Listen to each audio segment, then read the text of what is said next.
Good morning, dear students. How are you all? I hope you all are doing well and you all are studying as per the videos sent by us, and you are also making the notes of it. And today we are going to start a new topic, the methods of conducting survey. There are two methods of conducting survey. One is census method, the other one is sampling method. Census method is when we collect the data from each and every element of the population. Here population means what? Population, we are not talking about here country's population. Population means the area of study. If, say for example, if I am about to get the data of your class, so that means your classroom is a population, or you can say the universe.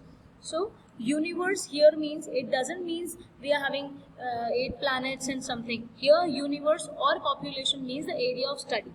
Either it is only one class or one school, whichever, one city, one colony. So it is the area we study.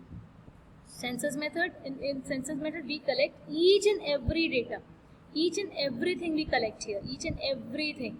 And on sample method we do not take into consideration each and every item of the population or the area we study, or you can say universe. Here we only take some representatives of the population, and from those data are collected for the further analysis. So here is the sampling method. I can give you the example.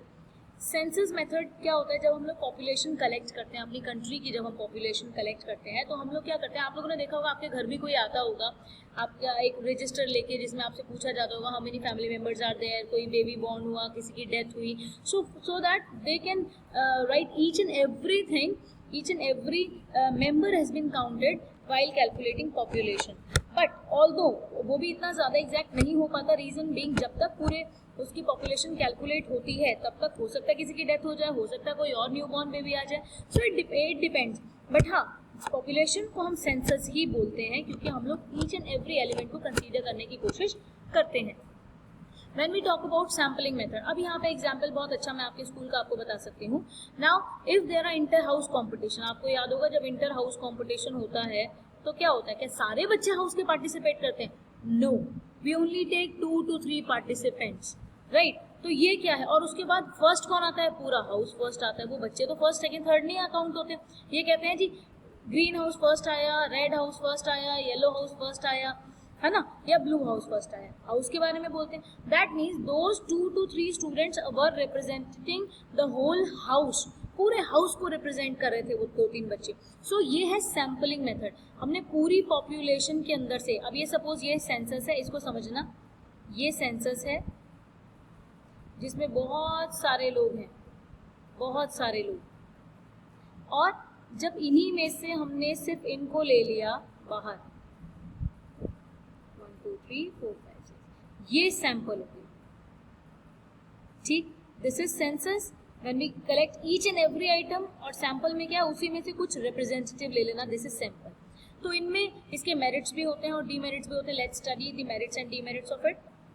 Merits पे आ जाओ. देखो, when we do the census method, तो it is very good method to collect the we can do the intense study of the population, and we can get the high degree of accuracy because each and every element of the universe is being counted here, is being collected here. ठीक है. And then one more thing, if the data is not homogeneous, अगर एक जैसा data नहीं भी है, then also we can get the data collected and we can do the analysis of it in the census method. क्योंकि homogeneous अगर नहीं भी है तब भी हमने हर एक चीज़ को, हर एक एलिमेंट को हम लोगों ने देखना है. जब ईच एंड एवरी एलिमेंट को हम लोग देखेंगे तो यहाँ हमारी बेनिफिट ये होगा कि हम अगर हेट्रोजीनियस पॉपुलेशन भी है तो भी हम लोग जो है डेटा कलेक्ट कर सकते हैं. Now come to the demerits. अब किसी के अच्छाई है तो किसी की बुराई भी है. सेंसस मेथड के अगर कुछ फायदे हैं तो कुछ नुकसान भी हैं. नुकसान क्या है, जब ईच एंड एवरी एलिमेंट को आप चेक करने जाओगे तो आपका खर्चा भी ज़्यादा होगा, आपका समय भी ज़्यादा लगेगा. That means you need more time and more man power. लोग भी आपको ज़्यादा चाहिए होंगे डेटा कलेक्ट करने के लिए. एंड अगर वो इनफाइनाइट पॉपुलेशन है, इनफाइनाइट मतलब बहुत ज़्यादा पॉपुलेशन, लार्ज एरिया कवर करना है, तो सेंसस मेथड आप अप्लाई नहीं कर सकते.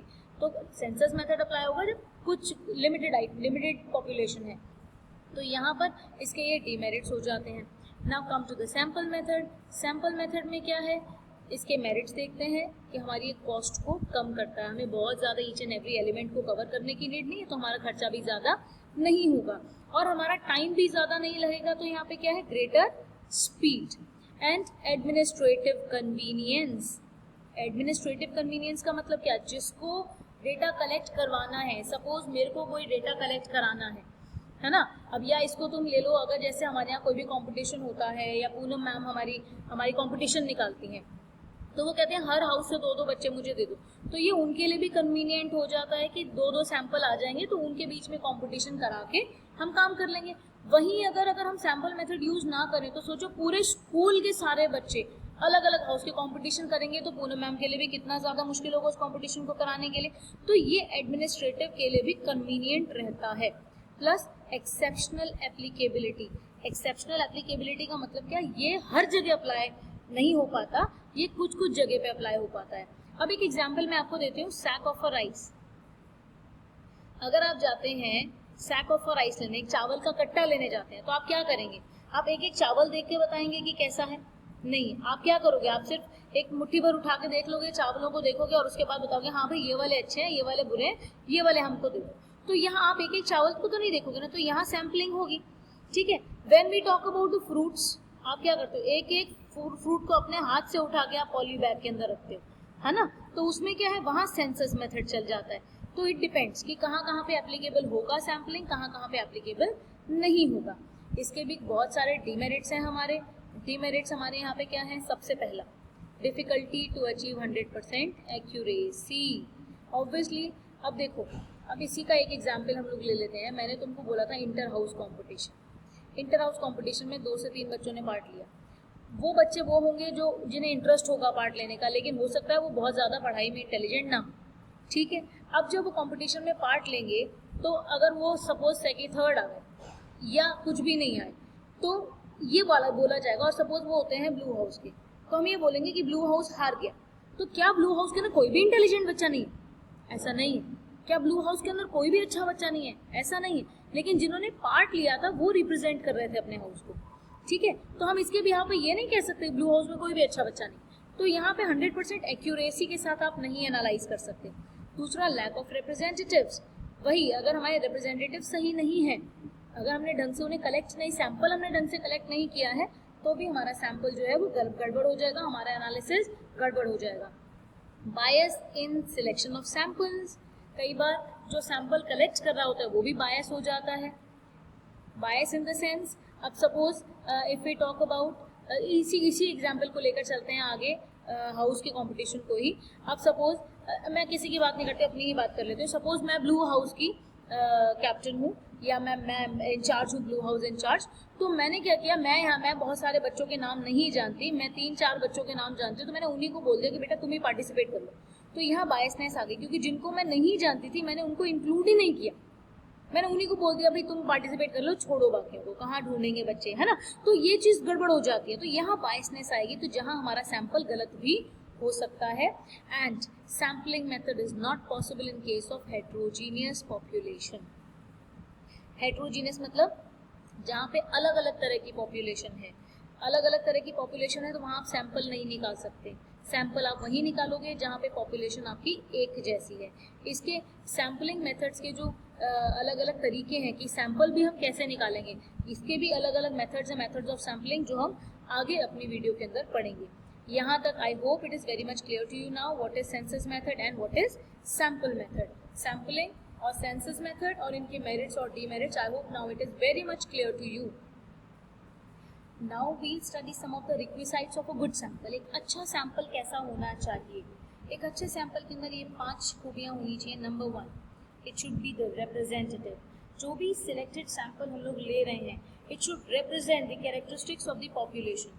अगर वो पॉपुलेशन की कैरेक्टरिस्टिक्स को रिप्रेजेंट नहीं कर रहा है, तो that can not act as a good sample, because on the behalf of that sample we have to conclude, we have to analyse for the whole population. And if that sample is not representing that whole population, then our analysis, our interpretation may become wrong. Another thing that should be in a good sample, that is required for a good sample, is adequacy. Adequacy means what? Adequacy in size. जो हम sample ले रहे हैं, to ensure that all the characteristics of the population are represented by the sample, its size must be adequate. कम चीज़ें ले ली और हमने पूरे सैंपल के बारे में बता दिया, सैंपल में हमारी 100 चीज़ें थी, हमने 2 चीज़ें लेके बता दिया, तो ये सही नहीं है।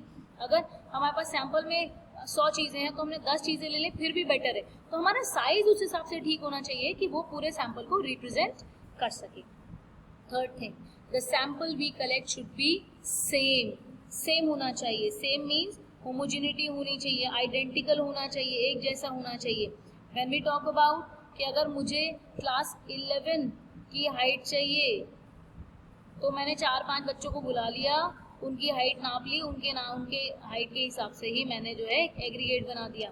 बट क्लास 11 एक एज ग्रुप तय कर लिया। सपोज मैं एज ग्रुप की बात करूं तो मुझे 10 से 15 साल के बच्चे चाहिए, 10 से 15 साल के बच्चे, ठीक है। अगर मैंने ले लिया उसके बाद 9 साल के बच्चे का तो गलत हो जाएगा, 20 साल के बच्चे को कंपेयर करूंगी गलत हो जाएगा।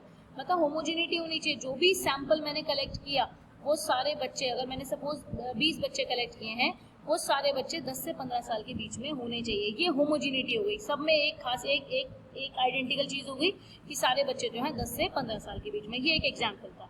तो होमोजिनिटी रहेगी तो हमारा सैंपल बेटर काम करेगा। We can analyse easily and interpret the correct conclusion.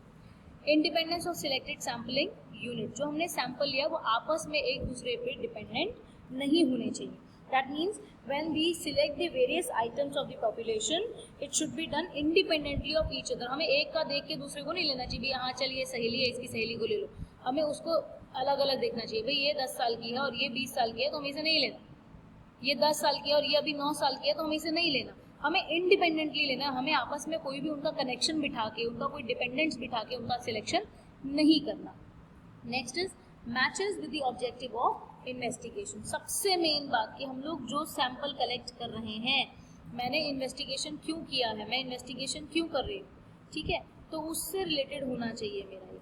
अगर मैंने इन्वेस्टिगेशन किया है किसी भी चीज़ को लेकर, अगर मैं इन्वेस्टिगेशन कर रही हूँ और मैं सैंपल ले रही हूँ, उससे मैच होना चाहिए। मैंने अगर डिबेट कंपटीशन के लिए कुछ लिया है तो वो सारे बच्चे डिबेट कंपटीशन के लिए ही होने चाहिए। ऐसा नहीं कि एक बच्चा जो आर्ट में अच्छा है, जो पेंटिंग में अच्छा है, वो आ जाए और बोले जी मैं आर्ट कर लूँगा। ऐसा नहीं। आर्ट का बच्चा मैं ले लूँ डिबेट कंपटीशन में तो वो चीज़ सही नहीं होगी, मेरी इन्वेस्टिगेशन सॉल्व नहीं होगी, क्योंकि वो आर्ट का बच्चा डिबेट में अच्छा नहीं कर पाएगा, है ना। वो तो आर्ट में अच्छा, ड्राइंग में अच्छा, पेंटिंग में अच्छा, वो डिबेट में बहुत अच्छा नहीं कर पाएगा। जो बच्चा डिबेट में अच्छा है उसको मैं पेंटिंग के लिए बुला लूँ, वो पेंटिंग में अच्छा नहीं कर पाएगा। तो यहाँ पर क्या है, जो भी सैंपल हम लोग कलेक्ट करें वो हमारा जो इन्वेस्टिगेशन का ऑब्जेक्टिव है उसे कम्प्लीटली फुलफिल करना चाहिए। I hope now it is very much clear to you. And now I pen off, I pen down. और इसको अच्छे से समझना बेटा, कोई भी प्रॉब्लम हो, your queries are always welcomed. और आपके पास बुक है, बुक से भी एक बार उसको देखिए। अदरवाइज आपको जो मैं यहाँ पे बता रही हूँ उसको ध्यान से सुनिए, उसको लिखने की कोशिश कीजिए, समझने की कोशिश कीजिए। Your queries are always welcomed. आपको जो प्रॉब्लम है आप व्हाट्सएप पे जब मर्जी मुझसे पूछ सकते हैं। God bless you all.